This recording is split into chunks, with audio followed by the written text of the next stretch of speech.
បាទសូមគោរពជំរាបសួរពុកម៉ែបងប្អូននៅក្នុងបណ្ដាញសង្គមទាំងអស់ជាទីគោរពរាប់អានបាទ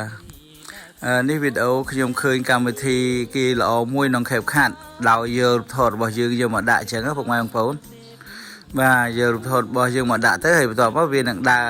រឲ្យចេញអញ្ចឹងឲ្យយើងតែម្ដងបាទណាឃើញគេតាមពិតជារូបថតសោះបាទតែគេបំលែងអាយនេះរូបថតពិតរបស់ខ្ញុំគឺអញ្ចឹងប៉ុន្តែដល់ពេលឲ្យគេបំលែងមកអញ្ចេះហើយមួយយ៉ាងទៀតនៅក្នុងវីដេអូហ្នឹងបាទតាមពិតរូបថតរបស់ខ្ញុំស្លៀកពាក់ខោវែងទេ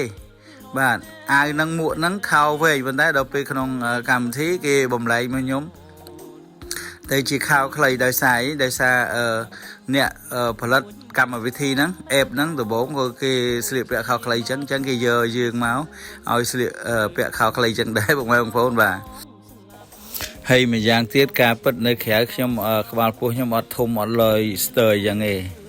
បាទហើយខ្ញុំមានរាងច្រើនជាងនឹងអត់ស្មើចេះទេបាទខ្ញុំមាន